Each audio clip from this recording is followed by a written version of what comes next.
आना अवश्य आना, राधे को साथ लाना, आना अवश्य आना, राधे को साथ लाना, दर्शन मुझे दिखाना, दर्शन मुझे दिखाना, जब प्राण तन से निकले।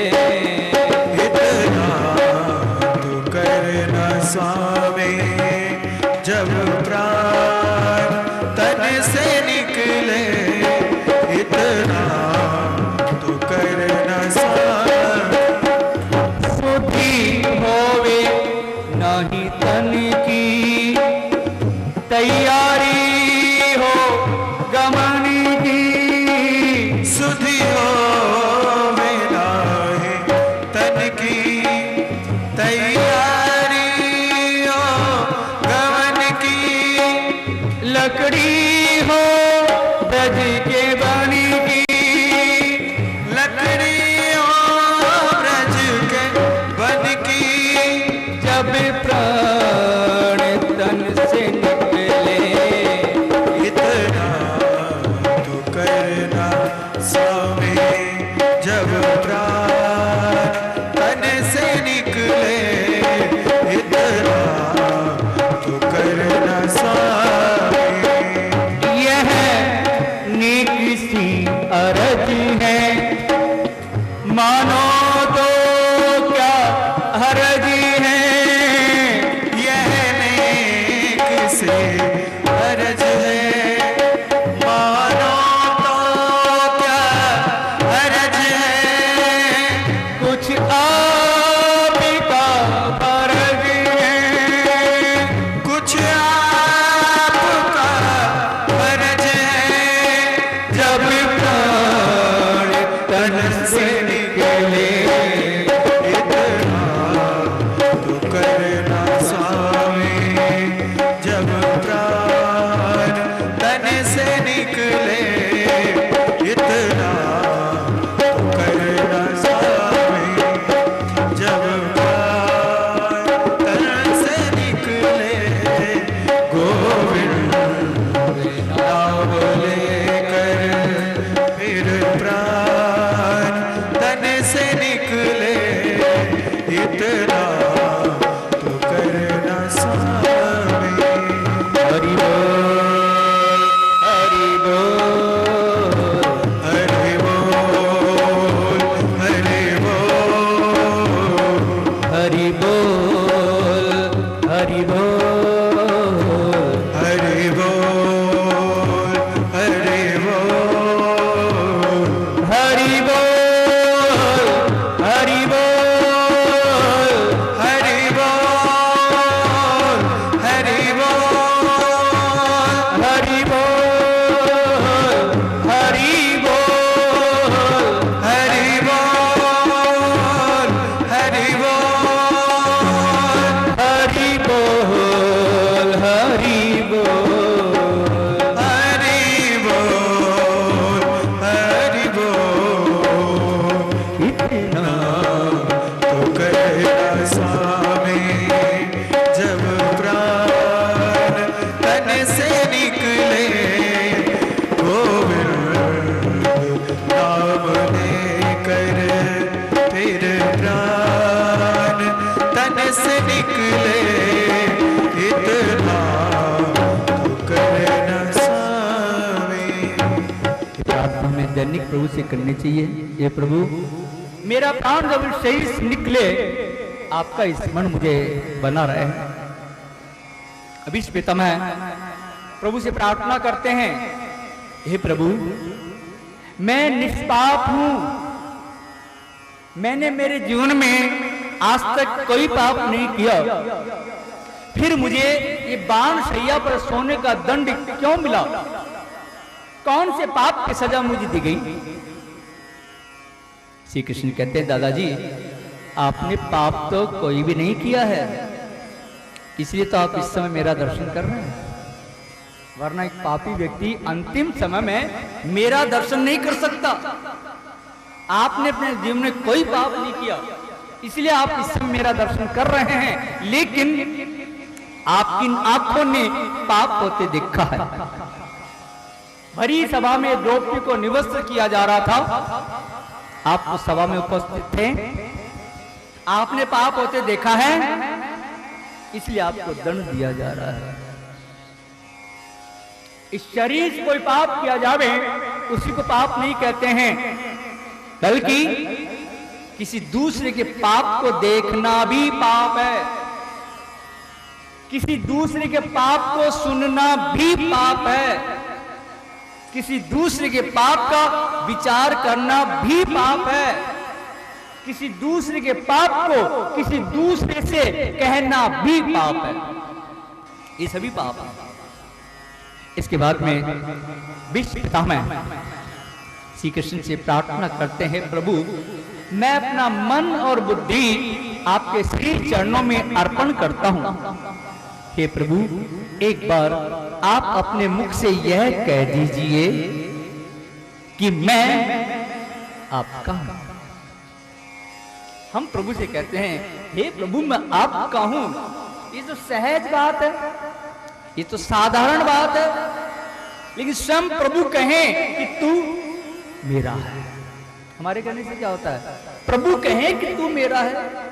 भीष्म पितामह भी यही कह रहे हैं, हे प्रभु एक बार आप अपने मुख से यह कह दीजिए कि मैं आपका हूं। श्री कृष्ण भीष्म को उलाना देने लगे और कहने लगे, दादाजी मैं आपको अपना कैसे कहूं, क्योंकि आपने मेरे भक्त अर्जुन पर बाण चलाए हैं। भीष्म पितामह कहते हैं, प्रभु मैं इस शरीर से कौरवों के साथ में था, लेकिन मन से मैं पांडवों के साथ में था। और शरीर में कौरवों के साथ में क्यों रहा, इसका भी कारण था। यदि मैं शरीर से पांडवों के साथ में रहता तो मुझे आपका दर्शन नहीं हो सकता था। दर्शन करने के लिए सामने खड़ा होना पड़ेगा ना। तो पांडवों की सेना में यदि मैं रहता तो मैं आपके बराबर खड़ा होता, फिर आपका मुझे दर्शन नहीं हो सकता था। आपका मुझे बराबर दर्शन होता रहे, इसलिए मैं पांडवों के विपरीत कौरवों में जा मिला। प्रभु आपने मुझ पर कितनी कृपा की है, मुझे कितना सम्मान दिया है।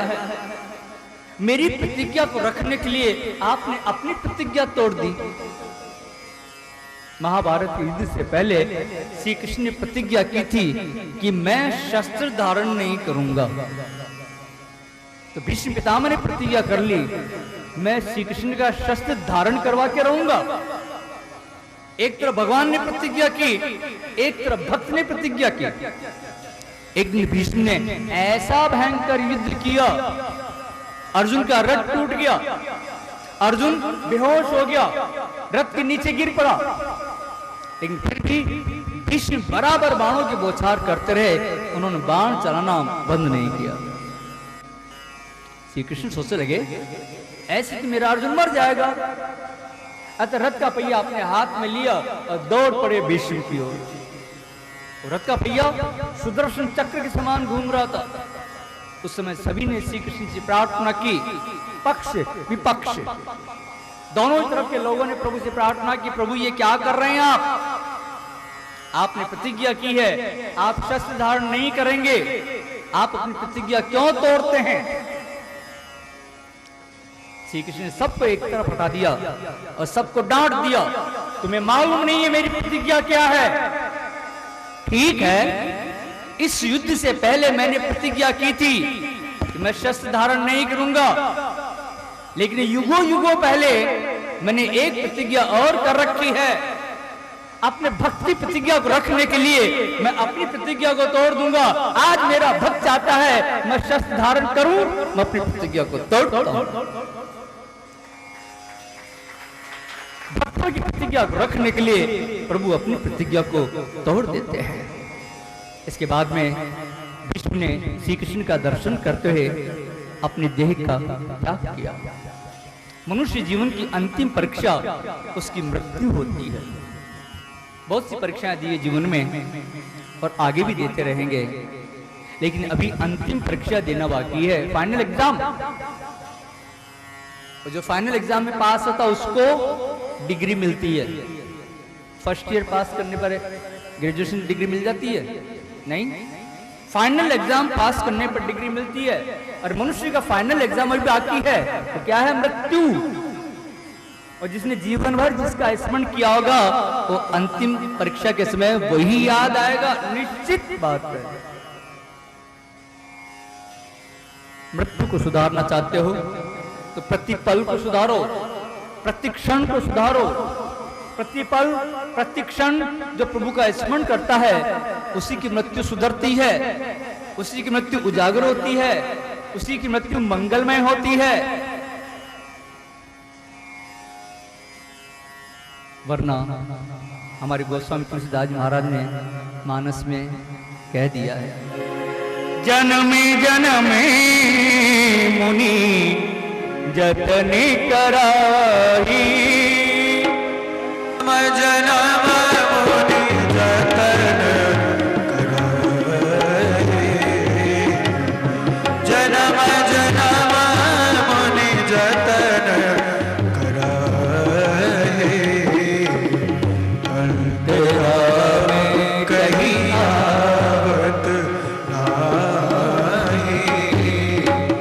अंतरा कहीं आवत नाही। जन्म जन्म मुनि जतन कराही, अंत राम कहीं आवत नाही। प्रत्येक क्षण जो प्रभु का स्मरण करता है उसी की मृत्यु सुधरती है।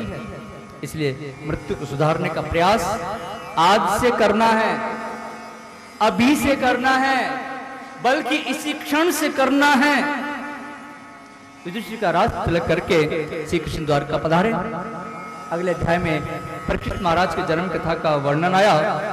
परीक्षित महाराज गर्भ से बाहर आकर के देखने लगे, जिन चतुर्भुज प्रभु ने मुझे गर्भ में दर्शन दिया था वो कहाँ गए? आजा परीक्षित दिनों दिन बड़े होने लगे। विदुर जी तीर्थ यात्रा से लौटे, धृतराष्ट्र को समझाया, अब तुम मोह का त्याग करो और वन में गमन करो। याद करो तुमने पांडवों को मारने के लिए कितने कितने प्रयास किए थे।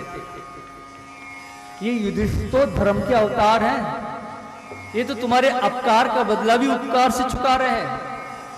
सोच समझ करके घर छोड़ दोगे तो कल्याण होगा, वरना काल के धक्के खा करके तुम्हें घर छोड़ना पड़ेगा। घर तो छोड़ना पड़ेगा, तो तुम ही छोड़ दो।